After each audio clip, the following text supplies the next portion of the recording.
ಶ್ರೀಗುರುಭ್ಯೋ ನಮಃ. ಪರಮಗುರುಭ್ಯೋ ನಮಃ. ಶ್ರೀಮದಾನಂದತೀರ್ಥಭಗವತ್ಪಾದಾಚಾರ್ಯಗುರುಭ್ಯೋ ನಮಃ. ಶ್ರೀವೇದವ್ಯಾಸಾಯ ನಮಃ. ಹರಿ ಓಂ. ಸೃಷ್ಟಿಸ್ಥಿತ್ಯಪ್ಯಯಃ ನಿಯತಿದುಹಿತಮೋ ಬಂಧಮೋಕ್ಷಾಶ್ಚ ಯಸ್ಮಾತ್ ಅಸ್ಯ ಶ್ರೀ ಬ್ರಹ್ಮರುದ್ರ ಪ್ರವೃತ್ತಿಸುರನರ ದ್ವಿಷತ್ವಾತ್ಮಕಸ್ಯ ವಿಷ್ಣೋರ್ವಸ್ತಾ ಸಮಸ್ತಾಃ ಸಕಲಗುಣನಿಧಿಃ ಸರ್ವದೋಷವ್ಯಪೇತಃ ಪೂರ್ಣಾನಂದ ಅವ್ಯಯೋ ಯೋ ಗುರುರಪಿ ಪರಮಃ ಚಿಂತಯೇತಂ ಮಹಾಂತಂ. ಜನ್ಮಾದ್ಯಸ್ಯ ಯತೋನ್ಮಯಾತಿತರತಶ್ಚಾರ್ಥೇಷು ತೇನೇ ಬ್ರಹ್ಮರುಧಾಯ ಆದಿಕವಯಂ ಹಂತಿ ಯಂ ಸೂರಯಃ ತೇಜೋ ವಾರಿಮೃಧಾಂ ಯಥಾ ವಿನಿಮಯೋ ಯತತ್ರ ಸರ್ಗೋ ಮೃಷಾ ಧಾಮ್ನಾ ಸ್ವೇನ ಸದಾ ನಿರಸ್ತಕುಹಕಂ ಸತ್ಯಂ ಪರಂ ಧೀಮಹಿ. ಯಾಂ ಯಾಂ ಪರೇಷು ಹೃದೈವ ಕರೋತಿ ಲೀಲಾಂ ತಾಂ ತಾಂ ಕರೋತ್ಯನ ತಥೈವ ರಮಾಪಿ ದೇವಿ ನೈತಾವತಸ್ಸ ಪರಮಸ್ಸ ತಥಾರಮಾಯಾಃ ದೋಷೋಣರಪ್ಯನ ವಿಚಿಂತ್ಯ ಉರುಃ ಪ್ರಭೂಯತ್. ಉದ್ಧರಬಲಂ ಯಶೋಧೈರ್ಯಂ ನಿರ್ಭಯತ್ವಂ ಅರೋಗತ ಅಜಾಡ್ಯಂ ವಾಕ್ಪಟುತ್ವಂ ಚ ಹನುಮಸ್ಮರಣಾದ್ ಭವೇತ್. ಭವತಿ ಯದನುಭಾವಾದೇಡಮುಕೋಪಿ ವಾಗ್ಮಿ ಜಡಮತಿರಪಿ ಜಾಯತೆ ಪ್ರಾಜ್ಞಮೌಲಿಃ. ಸಕಲವಚನಚೇತೋ ದೇವತಾ ಭಾರತೀ ಸಾ ಮಮ ವಚಸಿ ನಿಧತ್ತಾಂ ಸನ್ನಿಧಿಂ ಮಾನಸೇ ಚ. ನಮೋಸ್ತು ತಾತ್ವಿಕಾ ದೇವಾಃ ವಿಷ್ಣುಭಕ್ತಿಪರಾಯಣಾಃ ಧರ್ಮಮಾರ್ಗೇ ಪ್ರೇರಯಂತೋ ಭವಂತಃ ಸರ್ವೈವ ಹಿ. ಯಸ್ಸ ವಾ ಕಾಮಧೇನುರ್ನಃ ಕಾಮಿತಾರ್ಥಾನ್ ಪ್ರಯಚ್ಛತಿ ಸೇವೇತಂ ಜಯಯೋಗೀಂದ್ರಂ ಕಾಮಬಾಣಃ ಚಿದಂ ಸದಾ. ಪೂಜ್ಯಾಯ ರಾಘವೇಂದ್ರಾಯ ಸತ್ಯಧರ್ಮರತಾಯ ಚ ಭಜತಾಂ ಕಲ್ಪವೃಕ್ಷಾಯ ನಮತಾಂ ಕಾಮಧೇನವೇ. ಸತ್ಯಾವಿಘ್ನಕರಾಬ್ಜೋತ್ತಾನ್ ಪಂಚಾಶತ್ ವರ್ಷಪೂಜಕಾನ್ ಸತ್ಯಪ್ರಮದತೀರ್ಥಾರ್ಯಾನ್ ನೋಮಿನ್ಯಾಸುಧಾರತಾನ್ ಸಮಾಶ್ರಯೇತ್ ಗುರುಂ ಭಕ್ತ್ಯಾ ಮಹಾವಿಶ್ವಾಸಪೂರ್ವಕಂ ನಿಕ್ಷೇಪೇ ಸರ್ವಭಾರಾಂಶ್ಚ ಗುರೋ ಶ್ರೀಪಾದಪಂಕಜೇ. ಶ್ರೀ ಗುರುಭ್ಯೋ ನಮಃ. ಹರಿ ಓಂ. ಹರಿ ಓಂ. ಹರಿ ಓಂ. ವೇದವ್ಯಾಸ ದೇವರು ಭಾಗವತ ಮಹಾತ್ಮೆಯಲ್ಲಿ ಬರುವಂತಹ 4ನೇ ಅಧ್ಯಾಯದಲ್ಲಿ ಬರುವಂತಹ ಶ್ರೇಷ್ಠವಾದ ಗ್ರಂಥ ಗೋಕರ್ಣೋಪಾಖ್ಯಾನ ಎಂಬುದಾಗಿ ನಿರೂಪಣೆಯನ್ನು ಮಾಡಿದ್ದಾರೆ. ಗೋಕರ್ಣ, ದುಂದುಲಿ, ದುಂದುಕಾರಿ, ಆತ್ಮದೇವ ಚರಿತ್ರೆ. ಅಂತಹ ದುಂದುಕಾರಿ ಈ ವ್ಯಕ್ತಿ ಮೋಸವನ್ನು ಮಾಡುವಂತಹ ವ್ಯಕ್ತಿ ಎಂಬುದಾಗಿ ನಿರೂಪಣೆಯನ್ನು ತಿಳಿಸ್ತಾರೆ. ಆತ್ಮದೇವ ತಂದೆ ಬಹಳ ಬೇಹತ್ತು ಅರಣ್ಯ ಪ್ರದೇಶಕ್ಕೆ ಹೋಗಿದ್ದಾನೆ. ಮನೆಯಲ್ಲಿ ಪೀಡೆಯನ್ನು ಕೊಡುವಂತಹ ವ್ಯಕ್ತಿ ದುಂದುಕಾರಿ. ಗೋಕರ್ಣ ತಾನು ಇಡೀ ಭರತಖಂಡದಲ್ಲಿ ಸಂಚಾರವನ್ನು ಮಾಡ್ತಾ ಸಂಕೀರ್ತನೆಗಳನ್ನು ಮಾಡ್ತಾ ಬೇರೆ ಬೇರೆ ಪ್ರದೇಶಗಳಲ್ಲಿ ಬದರೀಕ್ಷೇತ್ರದಿಂದ ಆರಂಭ ಮಾಡಿಕೊಂಡು ದಕ್ಷಿಣ ಭಾರತದವರೆಗೂ ಕೂಡ ಸಂಚಾರವನ್ನು ಮಾಡ್ತಾ ಸಂಕೀರ್ತನೆಯನ್ನು ಮಾಡಿದ್ದಾನೆ.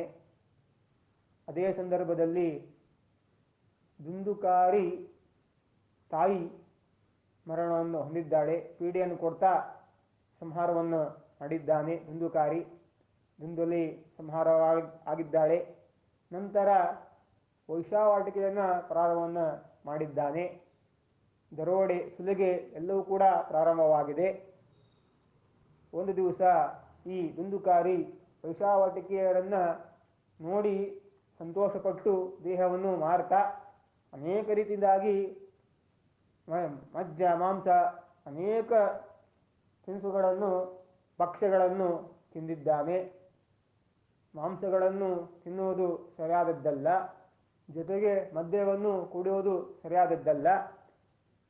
ಸುಲಿಗೆ, ದರೋಡೆ ಅನೇಕ ರೀತಿಯಿಂದಾಗಿ ಮಾಡಿದ್ದಾನೆ. ವೈಶಾವಾಟಿಕೆಯನ್ನು ನಡೆಸಿಕೊಂಡು ಬಂದಾಗ ಒಂದು ದಿವಸ ಈ ಸ್ತ್ರೀಯರು, ವೈಶಾವಾಟಿಕೆಯನ್ನು ಮಾಡುವಂತಹ ಸ್ತ್ರೀಯರು ಇವನನ್ನು ಸಂಹಾರವನ್ನು ಮಾಡಿದ್ದಾರೆ. ಬಹಳ ದುಃಖ ಆಗಿದೆ. ಪಿಶಾಚಿ ಜನ್ಮ ಬಂದಿದೆ. ಪಿಶಾಚಿ ಜನ್ಮ ಬಂದಾಗ ಒದ್ದಾಡ್ತಾ ಇದ್ದಾನೆ. ಆ ಸಂದರ್ಭದಲ್ಲಿ ಗೋಕರ್ಣ ಏನು ಮಾಡದ ಅಂತಂದರೆ ಗಯಾಕ್ಷೇತ್ರಕ್ಕೆ ಹೋಗಿ ಶ್ರಾದ್ದವನ್ನು ಮಾಡಿದ್ದಾನೆ. ಆತ್ಮದೇವನ ಶ್ರಾದ್ದವನ್ನು ಕೂಡ ಮಾಡಿದ್ದಾನೆ. ಅವನಿಗೆ ಮುಕ್ತಿ ಆಗಿದೆ. ಈ ಕಡೆಗೆ ದುಂದುಕಾರಿಗೆ ಪ್ರೇತ ಜನ್ಮ ಬಂದಿದೆ. ಗಯಾಕ್ಷೇತ್ರಕ್ಕೆ ಹೋಗಿ ಎಷ್ಟು ಸಲ ಶ್ರಾದ್ದವನ್ನು ಮಾಡಿದರೂ ಅವನಿಗೆ ಪ್ರೇತತ್ವ ನಿವೃತ್ತಿ ಆಗಿಲ್ಲ. ಆದ್ದರಿಂದಾಗಿ ಮತ್ತೆ ಆ ಕ್ಷೇತ್ರಕ್ಕೆ ತುಂಗಭದ್ರಾ ಕ್ಷೇತ್ರಕ್ಕೆ ಬಂದಿದ್ದಾನೆ. ತುಂಗಭದ್ರಾ ಕ್ಷೇತ್ರಕ್ಕೆ ಬಂದು ಮನೆಯನ್ನು ನೋಡ್ತಾನೆ. ಹಾಳು ಮನೆ ಆಗಿದೆ. ಸ್ವಚ್ಛವನ್ನು ಮಾಡಿಕೊಂಡು ತಾನು ಏನು ಮಾಡಬೇಕು ಅಂತ ವಿಚಾರ ಮಾಡ್ತಾ ಇರೋ ಸಂದರ್ಭದಲ್ಲಿ ರಾತ್ರಿ ಸಮಯವಾಗಿದೆ. ಆ ಸಂದರ್ಭದಲ್ಲಿ ಪ್ರೇತ ಯೋನಿಯಿಂದ ದುಂದುಕಾರಿ ಪೀಡೆಯನ್ನು ಕೊಡಲಿಕ್ಕೆ ಪ್ರಾರಂಭ ಮಾಡ್ದ ಗೋಕರ್ಣನಿಗೆ. ಆಗ ಗೋಕರ್ಣ ಹೇಳ್ದ, ಯಾರು ನೀನು ಅಂತ ಕೇಳಿದಾಗ, ನಾನು ನಿಮ್ಮ ಅಣ್ಣ ದುಂದುಕಾರಿ ಅಂತ ರೀತಿಯಾಗಿ, ನಾನು ಗಯಾಕ್ಷೇತ್ರಕ್ಕೆ ಹೋಗಿ ನಿನ್ನ ಶ್ರಾದ್ದವನ್ನು ಮಾಡಿದ್ದನಲ್ಲ, ಮತ್ತೆ ಯಾಕೆ ಮುಕ್ತಿಯಾಗಿಲ್ಲ ಅಂತ ರೀತಿಯಾಗಿ ಹೇಳಿದಾಗ, ಇಲ್ಲ ನೀನು ಒಂದು ಸಲ ಅಲ್ಲ, 2 ಸಲ ಅಲ್ಲ, 100 ಸಲ ನೀ ಶ್ರಾದ್ದವನ್ನು ಮಾಡಿದರೂ ನನ್ನ ಪಾಪ ಹೋಗೋದಿಲ್ಲ ಎಂಬುದಾಗಿ ತಿಳಿಸಿಕೊಟ್ಟಿದ್ದಾನೆ. ಗಯಾಶ್ರಾದ್ದವನ್ನು ಮುಕ್ತಿಶ್ಚೇತ್ ಅಂತ ರೀತಿಯಾಗಿ ಗೋಕರ್ಣ ಹೇಳಿದಂತಹ ಮಾತಿದು. ಗಯಾಕ್ಷೇತ್ರಕ್ಕೆ ಹೋಗಿ ಶ್ರಾದ್ದಾದಿಗಳನ್ನು ಮಾಡಿ ಮುಕ್ತಿಯನ್ನು ಹೊಂದುವಂತೆ ನಾನು ಪ್ರಾರ್ಥನೆಯನ್ನು ಮಾಡಿದ್ದೆ. ಆದರೆ ನೀನು ಪ್ರೇತತ್ವ ಹೇಗೆ ಬಂತು ನಿನಗೆ ಅಂತ ಈ ರೀತಿಯಾಗಿ, ಹೇಗೆ ಈ ರೀತಿಯಾಗಿ ಪಾಪ ಬಂತು ಅಂತ ಈ ರೀತಿಯಾಗಿ ಹೇಳಿದಾಗ ಅವನು ಹೇಳ್ತಾನೆ, ನಾನು ವೈಶಾವಟಿಕೆಯನ್ನು ಮಾಡದೆ, ತಂದೆ ತಾಯಿಗಳನ್ನ ತೊಂದರೆಯನ್ನು ಪೀಡೆಯನ್ನು ಕೊಟ್ಟಿದ್ದೇನೆ, ದರೋಡೆ ಸಲಹೆಯನ್ನು ಮಾಡಿದ್ದೇನೆ. ಅಂತಹ ಸಂದರ್ಭದಲ್ಲಿ ನನಗೆ ಪ್ರೇತತ್ವ ಬಂದಿದ್ದು ಇದು ನನಗೆ ದುಃಖದ ಸಂಗತಿಯಾಗಿದೆ. ಮಾಡಬಾರದ ಕೆಲಸವನ್ನು ಮಾಡಿದ್ದೇನೆ. ಹೇಗಾದರೂ ಮಾಡಿ ನನಗೆ ಮುಕ್ತಿಯನ್ನು ಹೊಂದಿಸುವ ಈ ರೀತಿಯಾಗಿ ಪ್ರಾರ್ಥನೆಯನ್ನು ಮಾಡಿದ್ದಾನೆ. ಮತ್ತೊಂದು ಮಾತನ್ನು ಹೇಳ್ತಾನೆ, ಗಯಾಶ್ರಾದ್ದ ಶತೇನಾಪಿ ಮುಕ್ತಿರ್ಮೇನ ಭವಿಷ್ಯತಿ ಈ ರೀತಿಯಾಗಿ ತಿಳಿಸಿಕೊಟ್ಟಿದ್ದಾನೆ. ಗಯಾಕ್ಷೇತ್ರದಲ್ಲಿ ಶ್ರಾದ್ದವನ್ನು 100 ಸಲ ಶ್ರಾದ್ದವನ್ನು ಮಾಡಿದರೂ ನನ್ನ ಪಾಪ ಹೋಗುವುದಿಲ್ಲ, ಇದಕ್ಕೇನಾದರೂ ಉಪಾಯವನ್ನು ಮಾಡಬೇಕು ನೀನು ಅಂತ ಈ ರೀತಿಯಾಗಿ ಪ್ರಾರ್ಥನೆಯನ್ನ ಮಾಡಿದಾಗ ಗೋಕರ್ಣ ವಿಚಾರವನ್ನು ಮಾಡ್ದ. ಹಾಗಾದರೆ ಇದಕ್ಕೇನು ಉಪಾಯ ಅಂತ ಈ ರೀತಿಯಾಗಿ ಹೇಳಿದಾಗ ಎಲ್ಲ ಪಂಡಿತರನ್ನು ಕೂಡ ಕರೆಸಿದ್ದಾನೆ, ಜ್ಞಾನಿಗಳನ್ನು ಕರೆಸಿದ್ದಾನೆ. ಭರತಖಂಡದಲ್ಲಿ ಅನೇಕ ಜ್ಞಾನಿ ಶ್ರೇಷ್ಠರು ಬ್ರಹ್ಮರ್ಷಿಗಳು ಇದ್ದಾರಲ್ಲ, ಅವರನ್ನು ಕರೆಸಿ, ವಿದ್ವಾಂಸರನ್ನು ಕರೆಸಿ ವಿಚಾರವನ್ನು ಮಾಡಿದಾಗ ಆಗ ಪವಿತ್ರ ನಾಮಕ ಪರಮಾತ್ಮನೇ ಒಂದು ರೂಪದಿಂದ ಏನು ಹೇಳ್ದ ಅಂತಂದರೆ, ಶ್ರೀಮದ್ ಭಾಗವತ ಸಪ್ತಾಹವನ್ನು ಮಾಡು ಎಂಬುದಾಗಿ ನಿರೂಪಣೆಯನ್ನು ಮಾಡಿದ್ದಾನೆ. ನಾವು ಶ್ರೇಷ್ಠವಾಗಿ ಜಪವನ್ನು ಮಾಡಲೇಬೇಕು. ಎಲ್ಲಕ್ಕಿಂತ ಶ್ರೇಷ್ಠ ಜಪ ಗಾಯತ್ರಿ ಜಪ, ಎಲ್ಲಕ್ಕಿಂತ ಶ್ರೇಷ್ಠ ವ್ರತ ಏಕಾದಶಿ ವ್ರತ ಎಂಬುದಾಗಿ ಹೇಳ್ತಾರೆ. ಅಂತಹ ಗಾಯತ್ರಿ ಮಂತ್ರದ ಭಾಷ್ಯವೇ ಆಗಿದೆ ಈ ಗ್ರಂಥ ಶ್ರೀಮದ್ ಭಾಗವತ ಎಂಬುದಾಗಿ ನಿರೂಪಣೆಯನ್ನು ಮಾಡಿದ್ದಾರೆ. ಅಂತಹ ಸಂದರ್ಭದಲ್ಲಿ ಗೋಕರ್ಣನಿಗೆ ಪವಿತ್ರನಾಮಕ ಪರಮಾತ್ಮನೇ ಬಂದು ಬ್ರಾಹ್ಮಣರ ಮುಖಾಂತರವಾಗಿ ನಿರೂಪಣೆಯನ್ನ ಮಾಡಿದ್ದಾನೆ. ಸಪ್ತಾಹವನ್ನು ಮಾಡು, ಸಪ್ತಾಹವನ್ನು ಮಾಡಿದರಿಂದಾಗಿ 12 ಸ್ಕಂದ ಭಾಗವತ ಉಪದೇಶವನ್ನು ನಿಮ್ಮಣ್ಣನಿಗೆ ಹೇಳು, ಜೊತೆಗೆ ಅಲ್ಲಿನ ಬ್ರಾಹ್ಮಣರು ಸುತ್ತಮುತ್ತ ಇರುವಂತಹ ಕ್ಷೇತ್ರದಲ್ಲಿರುವಂತಹ ಬ್ರಾಹ್ಮಣರನ್ನು ಕರೆಸಿ ಭಾಗವತ ಉಪದೇಶವನ್ನು ನೀನು ಮಾಡು, ಜೊತೆಗೆ ಮಾಡಿಸು ಎಂಬುದಾಗಿ ತಿಳಿಸಿ ನಿರೂಪಣೆಯನ್ನು ಮಾಡಿದ್ದಾನೆ. ಅದ್ಭುತವಾಗಿರುವಂತಹ ಈ ಗ್ರಂಥ ಶ್ರೀಮದ್ ಭಾಗವತ ವಿದ್ವಾಂಸರನ್ನ ಕರೆಸಿದ್ದಾನೆ. ಸಂತೋಷವಾಗಿದೆ. ಒಂದು ಕೋಲು, ಬಿದುರಿನ ಕೋಲು, 7 ಗಂಟೆ ಇರುವಂತಹ ಕೋಲು, ಅಲ್ಲಿ ಆಹ್ವಾನವನ್ನು ಮಾಡ್ದ. ಆಚರಣೆ ಮಾಡಿ ಪ್ರಾಣಾಯಾಮವನ್ನು ಮಾಡಿ ಸಂಕಲ್ಪಪೂರ್ವಕವಾಗಿ ಶ್ರಾದ್ದಾದಿಗಳನ್ನು ಮಾಡಿದ ನಂತರ ಸಪ್ತಾಹವನ್ನು ಮಾಡ್ತೇನೆ ಅಂತ ಈ ರೀತಿಯಾಗಿ ತಿಳಿಸಿ ಅಣ್ಣನಿಗೆ ಪ್ರೇತತ್ವ ನಿವೃತ್ತಿಯನ್ನು ಹೊಂದಬೇಕು ಎಂಬುದಾಗಿ ಪ್ರಾರ್ಥನೆಯನ್ನು ಮಾಡ್ತಾ ಶ್ರೇಷ್ಠವಾಗಿರುವಂತಹ ಶ್ರೀಮದ್ ಭಾಗವತ ಗ್ರಂಥದ ಮುಖಾಂತರವಾಗಿ ಎಲ್ಲ ಜ್ಞಾನಿಗಳ ಮುಖಾಂತರವಾಗಿ ಉಪದೇಶವನ್ನು ಮಾಡಿದ್ದಾನೆ.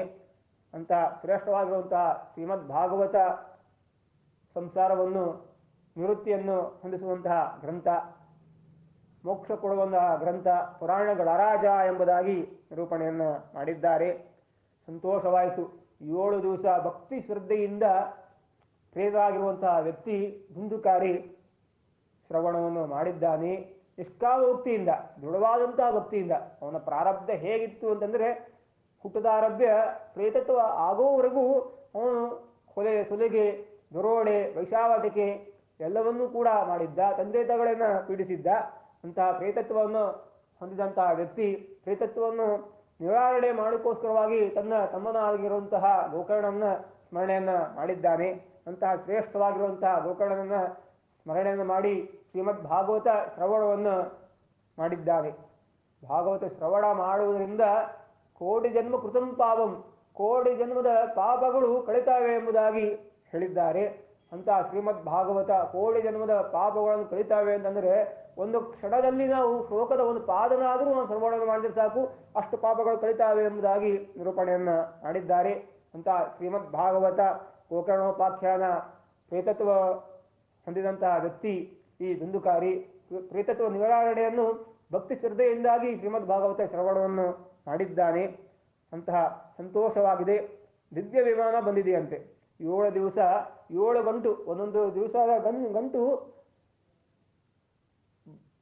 ಮುರಿತಾ ಇತ್ತಂತೆ. ಒಂದೊಂದು ಗಂಟು ಮುರಿತಾ ಇತ್ತು ಎಂಬುದಾಗಿ ಹೇಳ್ತಾರೆ. ನಾಶವಾಗ್ತಾ ಇತ್ತು ಅಂದರೆ ಅವನ ಪಾಪಗಳು ಭಸ್ಮ ಆಗ್ತಾ ಇದ್ವು ಎಂಬುದಾಗಿ ನಿರೂಪಣೆಯನ್ನ ಮಾಡಿದ್ದಾರೆ. ಅಂತಹ ಶ್ರೇಷ್ಠವಾಗಿರುವಂತಹ ಶ್ರೀಮದ್ ಭಾಗವತ ಅಂತಹ ಗ್ರಂಥ ಅದ್ಭುತವಾದುದು, ಮೋಕ್ಷ ಕೊಡುವಂತಹ ಗ್ರಂಥ ಶ್ರೀಮದ್ ಭಾಗವತ. ಅಂತಹ ವೈಷ್ಣವರು ಅಂತಂದ್ರೆ ಯಾರು ಪರಮಾತ್ಮನಲ್ಲಿ ಭಕ್ತಿಯನ್ನು ಮಾಡ್ತಾರೋ ಅವರು ವೈಷ್ಣವರು ಅಂತ ಈ ರೀತಿಯಾಗಿ ಹೇಳ್ತಾರೆ. ಅಂತ ವೈಷ್ಣವಂ ಬ್ರಾಹ್ಮಣಂ ಮುಖ್ಯಂ ಅಂತ ಈ ರೀತಿಯಾಗಿ ಅಂದ್ರೆ ಸುತ್ತಮುತ್ತ ಎಲ್ಲ ಬ್ರಾಹ್ಮಣರು ಮುತ್ತೈದರು ಎಲ್ಲರೂ ಕೂಡ ಶ್ರವಣವನ್ನು ಮಾಡಿದ್ದಾರೆ. ಶ್ರೇಷ್ಠವಾಗಿರುವಂತಹ ಸಪ್ತ ಗ್ರಂಥಗಳು 7 ಗ್ರಂಥಗಳು ಸಪ್ತ ಗ್ರಂಥಗಳ ಮುಖಾಂತರವಾಗಿ ಪಾಪಗಳನ್ನು ಭಸ್ಮವಾಗಿ ಮಾಡಿಸಿದಂತಹದ್ದು ಎಂಬುದಾಗಿ ತಿಳಿಸ್ತಾರೆ. ವಾತರೂಪದಿಂದ ಗಾಳಿಯ ರೂಪದಿಂದಾಗಿ ಅವು ನಾಶವಾಗಿದೆಯಂತೆ. 7 ದಿವಸ ಶ್ರೀಮದ್ ಭಾಗವತ ಶ್ರವಣವನ್ನು ಮಾಡಿದಂತಹ ಪ್ರೇತತ್ವವನ್ನು ಹೊಂದಿದಂತಹ ವ್ಯಕ್ತಿ ನಿವಾರಣೆಯನ್ನು ಮಾಡಿದಂತಹ ಗೋಕರ್ಣ ನಾವು ಸ್ಮರಣೆಯನ್ನು ಮಾಡಲೇಬೇಕು ಅಂತ ಅವರು ಕೂಡ ಶ್ರೀಮದ್ ಭಾಗವತ ಮಹಾತ್ಮೆಯಲ್ಲಿ 4ನೇ ಅಧ್ಯಾಯ 5ನೇ ಅಧ್ಯಾಯದಲ್ಲಿ ಗೋಕರ್ಣೋಪಾಖ್ಯಾನದ ಮುಖಾಂತರವಾಗಿ ನಾವು ಸ್ಮರಣೆಯನ್ನು ಮಾಡಬೇಕು. ಸಮಾಜಸ್ತು ಮಹಾನ್ ಜಾತೋ ಅಂತ ರೀತಿಯಾಗಿ ಅಂದರೆ ಸಮಾಜ ನಮಗೆ ಗೌರವ ಕೊಡಬೇಕು ಅಂತಂದ್ರೆ ನಾವು ನಿಷ್ಕಾಮೋಕ್ತಿಯಿಂದ ಇರಬೇಕು, ನಿಷ್ಕಾಮ ಸೇವೆಯನ್ನು ಮಾಡಬೇಕು ಎಂಬುದಾಗಿ ಹೇಳ್ತಾರೆ. ಅನ್ಯಾಯ ಸಂಪತ್ತು ಅದು ನಿಜವಾದ ಸಂಪತ್ತಲ್ಲ. ಆದ್ದರಿಂದಾಗಿ ಅನ್ಯಾಯ ಸಂಪತ್ತು 4 ದಿವಸಗಳ ತನಕ ಮಾತ್ರ ಇರ್ತದೆ. ಆದರೆ ಕೊನೆಯ ಸಂಪತ್ತು ಅಂದ್ರೆ ನಾವು ಜ್ಞಾನ ಭಕ್ತಿ ವೈರಾಗ್ಯದಿಂದ ಇರಬೇಕು, ವಿವೇಕದಿಂದ ಇರಬೇಕು, ಭಕ್ತಿಯ ದೃಢತೆಯಿಂದ ನಾವು ಪರಮಾತ್ಮನ ಸ್ಮರಣೆ ಮಾಡಬೇಕು, ಗರುಡ ಸ್ಮರಣೆಯನ್ನು ಮಾಡಬೇಕು ಎಂಬುದಾಗಿ ನಿರೂಪಣೆಯನ್ನ ಮಾಡ್ತಾರೆ. ಅಂತಹ ಶ್ರೀಮದ್ ಭಾಗವತ ಗೋಕರ್ಣ ಸಪ್ತಾಹ ಯಜ್ಞವನ್ನು ಮಾಡಿದ್ದಾನೆ. ಜ್ಞಾನ ಯಜ್ಞವನ್ನು ಮಾಡಿದ್ದಕ್ಕೆ ಬಹಳ ಸಂತೋಷವಾಗಿದೆ. 7 ಗಂಟು ಬಿದರ್ಕೋಲಿನಲ್ಲಿ 7 ಗಂಟು ಭಸ್ಮವಾಗಿದೆ. ಅವನ ಪಾಪಗಳು ಸಂಪೂರ್ಣವಾಗಿ ನಾಶವಾಗಿದೆ. ದಿವ್ಯವಾನವನ್ನು ಬಂದ ತಕ್ಷಣವೇ ಅವನನ್ನು ಕರೆದುಕೊಂಡು ಹೋಗಿದೆ. ಸಾಯುಜ್ಯ ಮೋಕ್ಷವನ್ನು ಕೊಟ್ಟಂತಹ ಪರಮಾತ್ಮ ಅಂತ ಈ ರೀತಿಯಾಗಿ ನಾವು ಸ್ಮರಣೆಯನ್ನು ಮಾಡಬೇಕು. ಮತ್ತೊಂದು ಸಲ ಭಕ್ತಿ ಶ್ರದ್ಧೆಯಿಂದ ಎಲ್ಲ ಶ್ರವಣವನ್ನು ಮಾಡುವಂತಹ ವ್ಯಕ್ತಿಗಳನ್ನು ಕುರಿತು ಕಾರ್ತೀಕ ಮಾಸದಲ್ಲಿ ಮತ್ತೆ ಶ್ರವಣವನ್ನು ಮಾಡಿದ್ದಾನೆ. ಅಂತ ಶ್ರೇಷ್ಠವಾಗಿರುವಂತಹ ಈ ಗ್ರಂಥ ಗೋಕರ್ಣೋಪಾಖ್ಯಾನ ಅಂತ ಈ ರೀತಿಯಾಗಿ 4ನೇ ಅಧ್ಯಾಯ ಮತ್ತು 5ನೇ ಅಧ್ಯಾಯದಲ್ಲಿ ಸಾರಾಂಶ ಎಂಬುದಾಗಿ ನಿರೂಪಣೆಯನ್ನು ಮಾಡಿದ್ದಾರೆ. ಈ ರೀತಿಯಾಗಿ ಶ್ರೀಕೃಷ್ಣಾರ್ಪಣಮಸ್ತು.